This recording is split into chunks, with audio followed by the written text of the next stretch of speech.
শ্রীমদ্ভগবতের সপ্তম স্কন্ধের পঞ্চদশ অধ্যায় সভ্য মানুষদের প্রতি উপদেশ শ্রবণ করুন।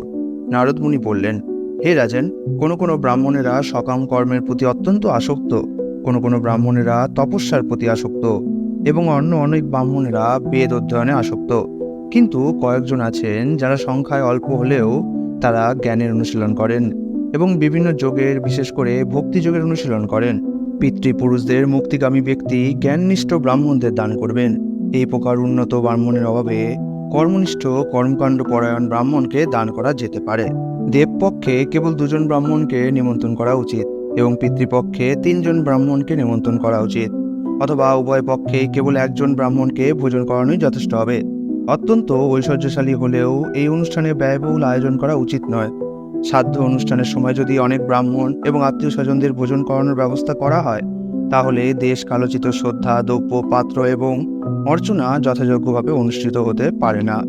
শুভকাল এবং শুভস্থান প্রাপ্ত হলে শ্রদ্ধা সহকারে ঘি দিয়ে তৈরি অন্ন ভগবানকে নিবেদন করে তারপর সেই প্রসাদ বৈষ্ণব অথবা ব্রাহ্মণকে নিবেদন করা উচিত। তার ফলে অক্ষয় সমৃদ্ধি লাভ হয়।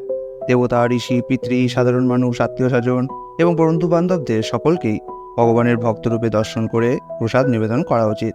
ধর্মতত্ত্বজ্ঞ ব্যক্তি কখনো শ্রাদ্ধ অনুষ্ঠানে মৎস্য, মাংস এবং ডিম্ব নিবেদন করবেন না, এবং তিনি যদি ক্ষত্রিয় হন তাহলেও স্বয়ং আমিষ আহার করবেন না। যখন ঘি দিয়ে তৈরি উপযুক্ত খাদ্য সাধুদের নিবেদন করা হয়, তখন পিতৃপুরুষ এবং ভগবান অত্যন্ত প্রসন্ন হন। যজ্ঞের নামে যদি পশুহিংসা করা হয়, তাহলে তারা কখনো প্রসন্ন হন না। যারা শ্রেষ্ঠ ধর্মের মাধ্যমে উন্নতি সাধন করতে চান, তাদের অন্য সমস্ত জীবদের প্রতি কায়, মন এবং বাক্যের দ্বারা হিংসা না করতে উপদেশ দেওয়া হয়েছে। তার থেকে শ্রেষ্ঠ ধর্ম আর কিছুই নেই। আধ্যাত্মিক জ্ঞানের বিকাশের ফলে যারা ধর্ম সম্বন্ধে যথাযথভাবে অবগত, যারা স্বভাবতই ধর্মতত্ত্ববিদ এবং যারা জড় বাসনা থেকে মুক্ত, তারা আধ্যাত্মিক জ্ঞান বা পরম তত্ত্বজ্ঞানের অগ্নিকে আত্মাতে সংযত করেন। তারা কর্মকাণ্ডীয় অনুষ্ঠান ত্যাগ করতে পারেন। দ্রব্যময় যজ্ঞ অনুষ্ঠানকারী ব্যক্তিকে দর্শন করে যজ্ঞের পশুরা অত্যন্ত ভয়ভীত হয়ে মনে করে, এই নির্দয় যজ্ঞকর্তা যজ্ঞের উদ্দেশ্য সম্বন্ধে নিতান্তই অজ্ঞ। সে অন্যদের বধ করে অত্যন্ত তৃপ্ত হয়। এখন সে নিশ্চয়ই আমাদের হত্যা করতে চাইছে। অতএব তিনি ধর্মতত্ত্ব সম্বন্ধে যথার্থই অবগত। তিনি নিরীহ পশুদের প্রতি হিংসা পরায়ণ না হয়ে ভগবানের কৃপায় অনায়াসে যে খাদ্য লাভ হয় তা দিয়ে প্রতিদিন নিত্য নৈমিত্তিক কার্য নির্বাহ করবেন। অধর্মের 5টি শাখা রয়েছে: বিধর্ম, পরধর্ম, ধর্মাভাস, উপধর্ম এবং ছলধর্ম। ধর্মজ্ঞ ব্যক্তির অবশ্য এগুলো ত্যাগ করা উচিত। যে ধর্ম স্বধর্মের প্রতিবন্ধক তাকে বলা হয় বিধর্ম। অন্যের বিহিত ধর্মকে বলা হয় পরধর্ম। বেদের বিরুদ্ধচারণকারী দাম্ভিক ব্যক্তির দ্বারা সৃষ্ট ধর্মকে বলা হয় আবার উপধর্ম, এবং বাক্য বিন্যাসের দ্বারা অন্যথা ব্যাখ্যাকে বলা হয় ছলধর্ম। মানুষের মন গড়া যে ধর্ম স্বেচ্ছাকৃতভাবে তার কর্তব্য কর্মের অবহেলা করে তাকে বলা হয় আভাস। মানুষ যদি তার আশ্রম অথবা বর্ণ অনুসারে তার ধর্ম অনুষ্ঠান করে, তাহলে তার সমস্ত দুঃখ নিবৃত্তির জন্য তা কেনই বা যথেষ্ট হবে না। মানুষ দরিদ্র হলেও জীবন ধারণের জন্য অর্থনৈতিক উন্নতি সাধনের চেষ্টা করা উচিত নয়, অথবা বিখ্যাত ধর্মবিদ হওয়ার চেষ্টা করা উচিত নয়। অজগর যেমন এক স্থানে অবস্থান করে জীবন ধারণের চেষ্টা না করেও আহার প্রাপ্ত হয়, তেমনি নিষ্কাম ব্যক্তিও বিনা প্রচেষ্টায় তার জীবিকা প্রাপ্ত হন। যে ব্যক্তি আত্মতুষ্ট ও সন্তুষ্ট এবং যিনি তার কার্যকলাপের মাধ্যমে সর্বান্তর্যামী ভগবানের সঙ্গে যুক্ত, তিনি জীবিকা অর্জনের জন্য কোনো রকম প্রচেষ্টা না করা সত্ত্বেও দিব্য আনন্দ উপভোগ করেন। কাম এবং লোভের দ্বারা প্রভাবিত হয়ে যে ব্যক্তি ধন সংগ্রহের বাসনায় ইতস্তত ধাবিত হয়, সে কি কখনো সেই আনন্দ উপভোগ করতে পারে? পাদুকা পরিহিত ব্যক্তির যেমন পাথরকুচি এবং কাঁটার ওপর দিয়ে হেঁটে গেলেও কোনো ক্ষতি হয় না, তেমনি সন্তুষ্ট চিত্ত ব্যক্তিরও কোনো ক্লেশ হয় না। বস্তুতপক্ষে তিনি সর্বদাই সুখ অনুভব করেন। হে রাজন, আত্মতৃপ্ত ব্যক্তি কেবল একটু জলপান করে সুখে থাকতে পারেন, কিন্তু যে ব্যক্তি তার ইন্দ্রিয়ের দ্বারা চালিত হয়, বিশেষ করে জিহা এবং প্রস্থের দ্বারা, তাকে অবশ্যই তার ইন্দ্রিয় তৃপ্তি সাধনের জন্য গৃহপালিত কুকুরের পথ গ্রহণ করতে হয়। যে ভক্ত বা ব্রাহ্মণ আত্মতৃপ্ত নয়, তার আধ্যাত্মিক বল, বিদ্যা, তপস্যা এবং যশ ইন্দ্রিয় লোলুপতার ফলে ক্ষয়প্রাপ্ত হয় এবং তার জ্ঞানও ক্রমশ বিনষ্ট হয়ে যায়। ক্ষুধা ও তৃষ্ণায় কাতর ব্যক্তি যখন আহার করে, তখন তার দেহের প্রবল আকাঙ্ক্ষা এবং প্রয়োজন অবশ্যই তৃপ্ত হয়। তেমনি ক্রুদ্ধ ব্যক্তির ক্রোধ, তিরস্কার এবং তার ফলের দ্বারা শান্ত হয়। কিন্তু লোভী ব্যক্তিদের সকল দিক জয় করেও অথবা সারা পৃথিবী উপভোগ করেও তারা কখনো তুষ্ট হতে পারে না। হে মহারাজ যুধিষ্ঠির, বহু অভিজ্ঞতা সম্পন্ন পণ্ডিত, সংশয়োচ্ছেদা, বিদ্বান এবং বিদ্বৎ সভায় সভাপতিত্ব করার যোগ্য ব্যক্তিও তাদের নিজেদের পদে সন্তুষ্ট না হওয়ার ফলে নারকীয় জীবনে অধঃপতিত হয়েছেন। সংকল্পপূর্বক পরিকল্পনা করে ইন্দ্রিয় সুখ ভোগের বাসনা পরিত্যাগ করা উচিত। তেমনি হিংসা বর্জনের দ্বারা ক্রোধ, ধন সঞ্চয়ের অনর্থতা দর্শনের দ্বারা লোভ এবং তত্ত্ব বিচারের দ্বারা ভয় বর্জন করা উচিত। আধ্যাত্মিক জ্ঞানের আলোচনার দ্বারা শোক এবং মোহকে, মহান ভক্তদের সেবার দ্বারা দম্ভকে, মৌন অবলম্বনের দ্বারা যোগের অন্তরায়কে এবং ইন্দ্রিয় সুখ ভোগের চেষ্টা পরিত্যাগের দ্বারা হিংসাকে জয় করা যায়। সদাচার এবং অহিংসার দ্বারা অন্য জীব কর্তৃক প্রদত্ত দুঃখ জয় করা উচিত। ধ্যান ও সমাধির দ্বারা দৈব কর্তৃক প্রদত্ত দুঃখ এবং হঠযোগ, প্রাণায়াম ইত্যাদি অভ্যাসের দ্বারা দেহ ও মন জনিত দুঃখকে জয় করা উচিত।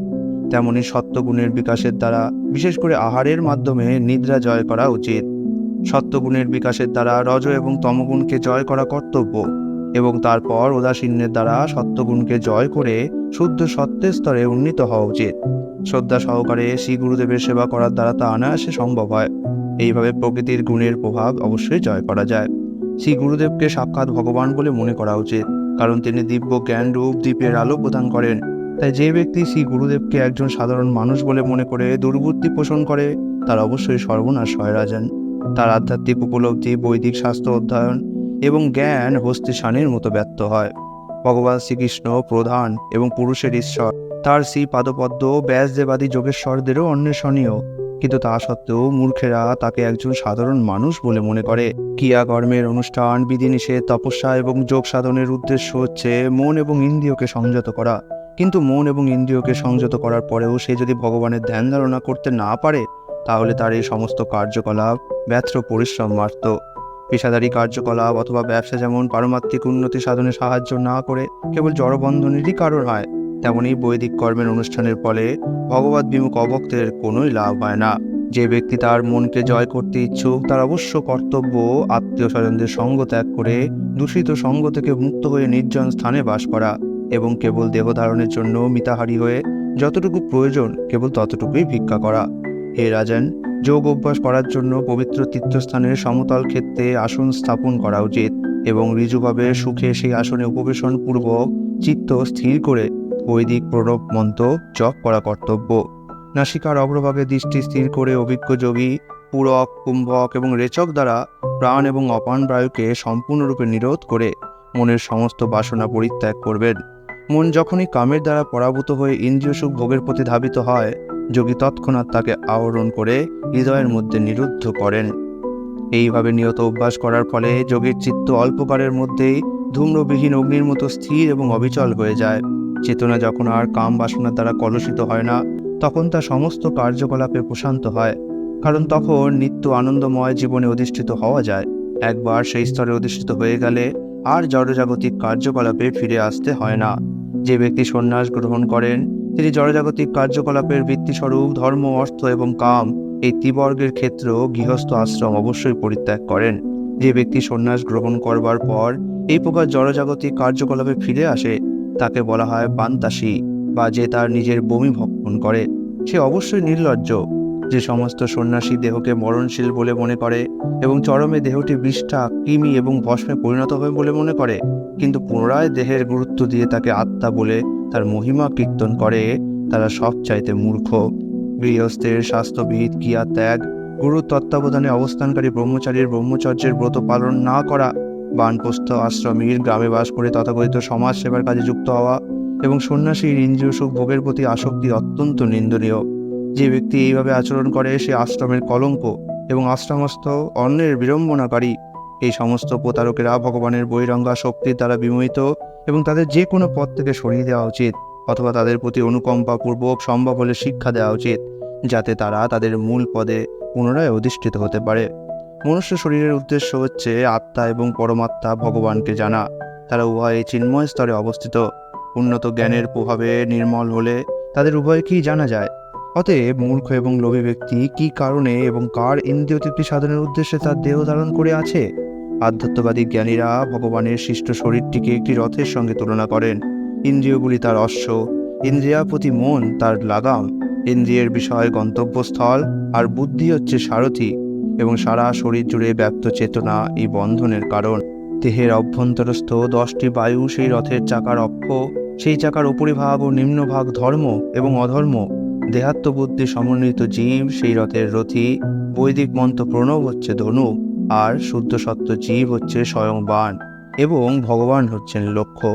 বদ্ধ অবস্থায় মানুষের জীবন কখনো রজ ও তমগুণে তারা কলুষিত হয়, এবং তার প্রকাশ হয় রাগ, দেশ, লোভ, মোহ, শোক, ভয়, মদ, মান, অপমান, অসূয়া, মায়া, হিংসা, মাৎসর্য, অসহিষ্ণুতা, প্রমাদ, ক্ষুধা ও নিদ্রার মাধ্যমে।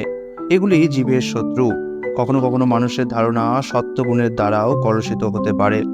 মানুষকে যতক্ষণ বিভিন্ন অঙ্গ প্রত্যঙ্গ সমন্বিত জড়শরীর গ্রহণ করতে হয়, যা সম্পূর্ণরূপে তার নিয়ন্ত্রণাধীনও নয়, ততক্ষণ শ্রী গুরুদেব এবং শ্রী গুরুদেবের পূর্বতন আচার্যদের আশ্রয় প্রাপ্ত হওয়া অবশ্যই কর্তব্য। তাদের কৃপায় মানুষ তার জ্ঞানরূপ তরবারিকে শানিত করতে পারে এবং ভগবানের কৃপারূপ শক্তির দ্বারা উপরোক্ত শত্রুদের পরাভূত করতে পারে। এইভাবে ভগবত ভক্ত স্বীয় আনন্দে তুষ্ট হয়ে দেহত্যাগ করে তার চিন্ময় স্বরূপে পুনরায় অধিষ্ঠিত হতে পারেন। পক্ষান্তরে কেউ যদি অচ্যুত এবং বলদেবের আশ্রয় গ্রহণ না করে, তাহলে তার অশ্ব সদৃশ ইন্দ্রিয়গুলি এবং সারথিরূপী বুদ্ধি উভয়ই জড় কলুষের দ্বারা কলুষিত হওয়ার প্রবণতার ফলে অসাবধান দেহরূপ রথটিকে প্রবৃত্তি মার্গে নিয়ে যাবে।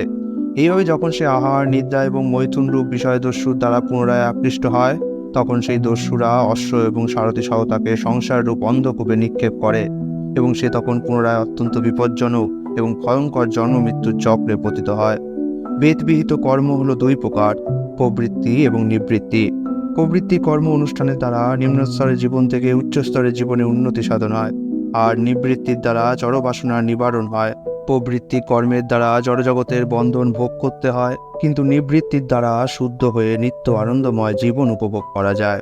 অগ্নিহত্য, দর্শ, পূর্ণমাস, চাতুর্মাস, পশু এবং সোম ইত্যাদি সমস্ত যজ্ঞ অনুষ্ঠান পশু হত্যা এবং শস্য আদি মূল্যবান সামগ্রী দহন করার দ্বারাই সম্পাদিত হয়, এবং সেই সবই জড়বাসনা চরিতার্থ করার জন্য, এবং তার ফলেই সৃষ্টি হয় অশান্তির।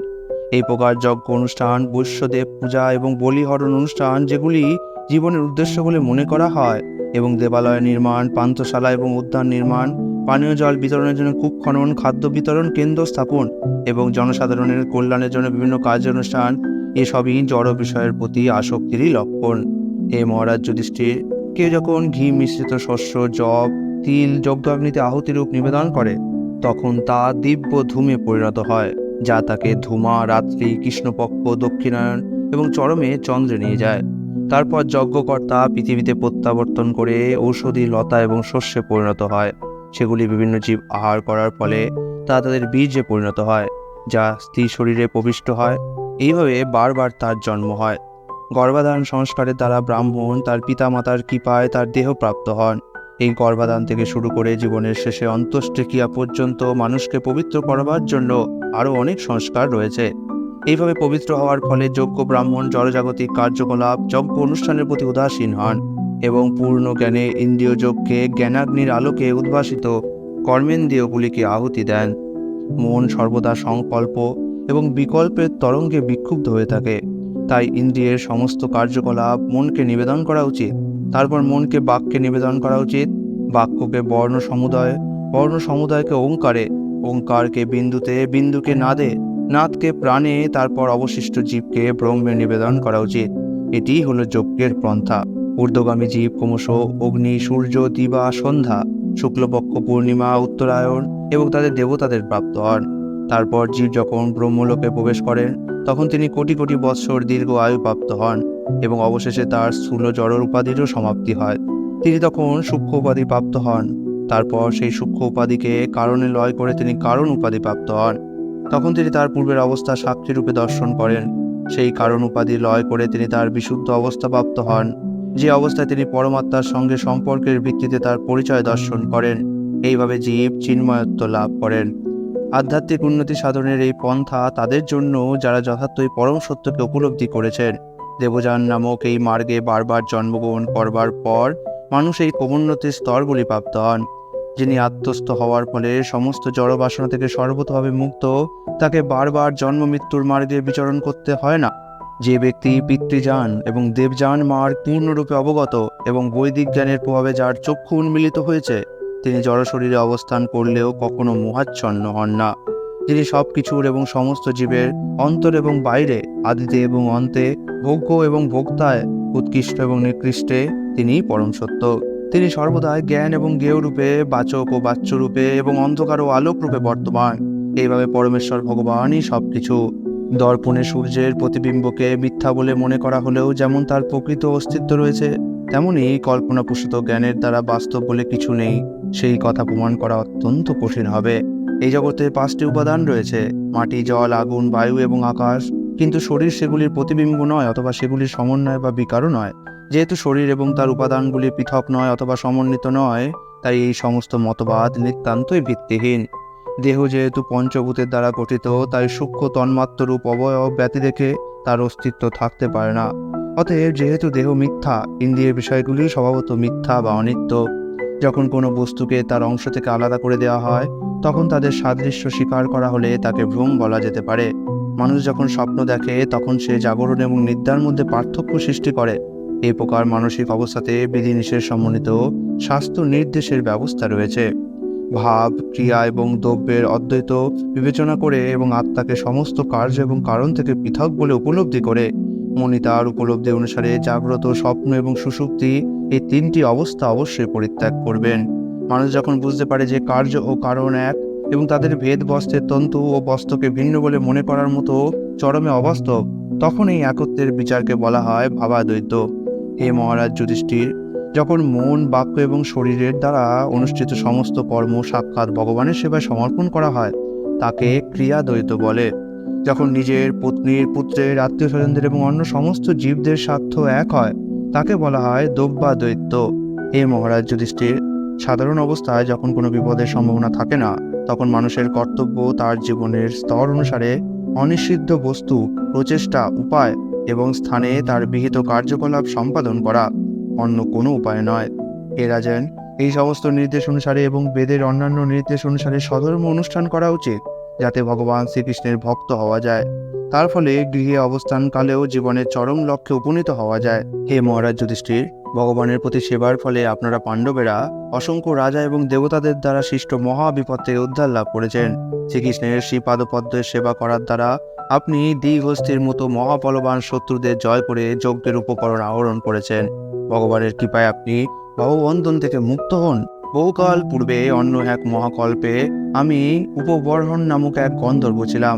অন্য গন্ধর্বেরা আমাকে অত্যন্ত শ্রদ্ধা করত। আমার মুখমণ্ডল ছিল অত্যন্ত সুন্দর এবং দেহের গঠন ছিল অত্যন্ত আকর্ষণীয়।